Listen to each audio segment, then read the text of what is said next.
പ്രിയമുള്ളവരെ, എല്ലാവർക്കും 04 ആലപ്പിലേക്ക് ഹൃദ്യമായ സ്വാഗതം. ഇന്ന് ചിങ്ങം 1 പുതുവത്സരം, ഒരു പുതുവത്സരം കൂടി നമുക്ക് കടന്നു വരികയാണ്. അപ്പോൾ എല്ലാ പ്രിയപ്പെട്ടവർക്കും ഹൃദയം നിറഞ്ഞ പുതുവത്സര ദിനാശംസകൾ അറിയിക്കുന്നു. ഇന്നത്തെ ദിവസത്തിൻ്റെ പ്രത്യേകത എന്ന് പറയുന്നത് ഇന്ന് കർഷക ദിനം കൂടിയാണ്. എല്ലാവരും ഒരു തൈ അല്ലെങ്കിൽ ഒരു വിത്തിട്ട് അതിനെ മുളപ്പിച്ച് അതിൻ്റെ ഫലം നേടട്ടെ. അപ്പോൾ എല്ലാവർക്കും ഇന്ന് സ്വതന്ത്രയുടെ ആഭിമുഖ്യത്തിൽ ഇന്ന് ഇവിടെ പൂക്കൃഷി നടത്തിക്കൊണ്ടിരിക്കുകയാണ്. ആ പൂക്കൃഷിയുടെ എല്ലാ പ്രവർത്തനങ്ങളും ഇന്ന് രാവിലെ മുതൽ നടത്തി. അതിന് ശേഷം ഞങ്ങൾ ഇന്ന് കുറച്ച് പയർ വിത്തുകൾ നടുകയാണ്. ഇവിടെ വെണ്ട നട്ടിട്ടുണ്ട്, അതുപോലെ തന്നെ പീച്ചിങ്ങ, പടവളം, മറ്റ് പച്ചക്കറികളൊക്കെ, പാവയ്ക്ക. അപ്പോൾ നമുക്ക് ഇന്ന് കുറച്ച് പയർ കൂടെ ഞങ്ങൾ നടുകയാണ്. അത് നമുക്ക് കാണാം. ഈ പയർ വിത്തുകളാണ്. ഇന്ന് പയർ വിത്തുകൾ നമ്മുടെ ഈ മണ്ണ് ഇന്ന് രാവിലെ കിളച്ച് ഇവിടേക്ക് ഞങ്ങൾ ഇത് ഇടുകയാണ്.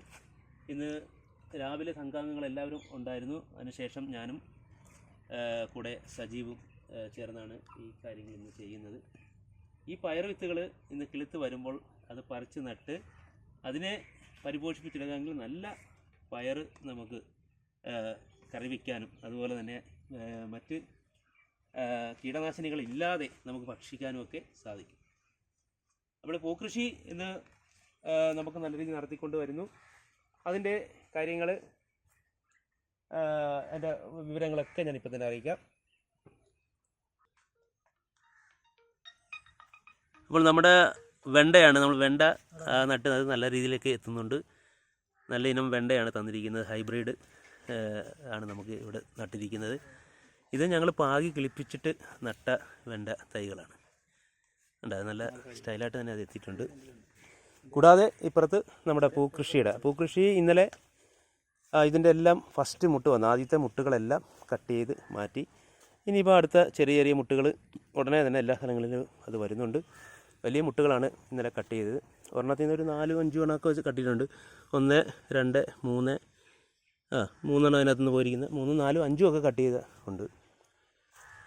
അപ്പോൾ അത് അടുത്ത നമുക്ക് പൂവ് അല്ലെങ്കിൽ പെട്ടെന്ന് ഈ സമയം കഴിഞ്ഞു പോകും. അപ്പം പൂവിൻ്റെ ആ ഭംഗിയും അതുപോലെ ആ ഫ്രഷ്നെസ്സും ഒക്കെ, ആ ജലാംശമൊക്കെ നഷ്ടപ്പെടും. ഇവിടെ നമ്മൾ 1-2 മുട്ടുകൾ നിർത്തിയിട്ടുണ്ട്. എന്ന് വെച്ചാൽ ഇതൊന്നും അതിൻ്റെ കാണാൻ വേണ്ടി വരുന്ന ആൾക്കാർക്ക് ഇതിനൊന്ന് അറിയാൻ വേണ്ടിയാണ് നമ്മളത് ചെയ്തിരിക്കുന്നത്. ബാക്കിയുള്ള എല്ലാ മുട്ടുകളും കട്ട് ചെയ്ത് ഈ ഭാഗത്തുള്ള ചെടികളൊക്കെ നല്ല രീതിയിൽ തന്നെയാണ് അതിൻ്റെ ഗ്രോത്ത്. എല്ലാം ഹൈബ്രിഡ് ആയതുകൊണ്ട് ഇപ്പോൾ ഇന്നലെ കട്ട് ചെയ്തതിന് ശേഷം വന്ന മുട്ടുകളാണ്. 1, 2, 3 അങ്ങനെ ഇന്നലെ കട്ട് ചെയ്തതിന് ബാലൻസ് ഉള്ളത്. അപ്പോൾ ഇവിടെ നമുക്ക് നോക്കിയാൽ കാണാം എല്ലാത്തിലും മുട്ടുകൾ നല്ല സജീവമായിട്ട് തന്നെ എത്തുന്നുണ്ട്. നമ്മൾ ഏകദേശം 10-നും 15-നും ഇടയിലാണ് പൂ വിരിഞ്ഞ് കഴിഞ്ഞ് അതിൻ്റെ പൂർണ്ണ വളർച്ച എത്തുന്നത്. അതിനുശേഷം ഒരു 6-7 ദിവസം നമുക്ക് അതിൻ്റെ ഫ്രഷ്നെസ് ജലാംശമുള്ള പൂ കിട്ടും. അല്ലെങ്കിൽ അതിനുശേഷം പിന്നെ അതിൻ്റെ വെയിറ്റ് പതുക്കെ കുറഞ്ഞു വരും, ഉണങ്ങി വരുന്നതാണ്. അപ്പോൾ നമുക്ക് കിട്ടേണ്ട 20-ാം തീയതിയാണ് നമ്മൾ മുറിക്കണം. ഈ ആഗസ്റ്റ് 20-ാം തീയതി നമ്മൾ ഇത് മുറിച്ച് കഴിഞ്ഞാൽ നമുക്ക് കറക്റ്റ് പിന്നെ അത്തം മുതൽ നമുക്ക് ആ പൂ ഉപയോഗിക്കാനായിട്ട് സാധിക്കും.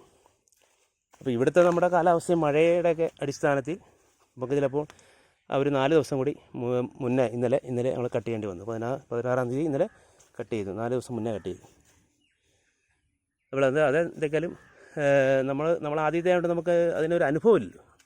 അനുഭവത്തിൻ്റെ വെളിച്ചത്തിനാണ് ഇത് മറ്റ് നമ്മുടെ സുഹൃത്ത് പറഞ്ഞു തന്നിരുന്നെങ്കിലും അതിനെ നമ്മളൊന്ന് മനസ്സിലാക്കി ഒരു 4 ദിവസം ആലപ്പുഴയുടെ ഇതിൽ എക്സ്ട്രാ ആയിട്ട് ചെയ്തിട്ടുണ്ട്. ഇന്ന് 6 മണിക്ക് രാവിലെ സംഘാംഗങ്ങൾ ബഹുഭൂരിപക്ഷം അംഗങ്ങളെ എത്തി. ഇന്ന് ഇവിടുത്തെ ക്ലീനിങ്ങും ആയിരുന്നു. എന്ന് വെച്ചാൽ ഈ കളകൾ ഇപ്പോൾ ഉണ്ടായിരുന്നു, അതുപോലെ തന്നെ കരിയില വീണ് ഇവിടെയൊക്കെ ഇതായിട്ട് കിടക്കുമായിരുന്നു. അപ്പോൾ അതൊക്കെ തെളിച്ച് ചെടികളെയൊക്കെ ഒന്ന് ശ്രദ്ധിച്ച് ഇന്ന് രാവിലെ മുതൽ എല്ലാവരും 6 മണിക്ക് വന്നിട്ട് 9 മണിക്കാണ് ഇന്നെല്ലാവരും പോയത്. അതിൻ്റെ ഒരു കാഴ്ച നമുക്കിവിടെ കാണാൻ പറ്റും. നല്ല വൃത്തിയുള്ള അന്തരീക്ഷത്തിൽ നമുക്ക് നല്ല രീതിയിലുള്ള ആരോഗ്യമുള്ള ചെടികളാണേലും മനുഷ്യരാണേലും വളരത്തുള്ള. എന്തെങ്കിലും കുറച്ച് മുട്ടുകൾ കട്ട് ചെയ്തിട്ടില്ല. എന്ന് വെച്ചാൽ ഇതിൻ്റെ ആ എഫക്ട്സ് ഒന്ന് നമുക്ക് അറിയാൻ വേണ്ടി നമ്മുടെ ജനങ്ങളിലേക്കൊക്കെ ഒന്ന് അറിയാനും പിന്നെ കാണുമ്പോൾ നമുക്കും തന്നെ ഒരു താല്പര്യം കൂടും. അപ്പോൾ അതിനുവേണ്ടി കുറച്ച് മുട്ടുകളൊക്കെ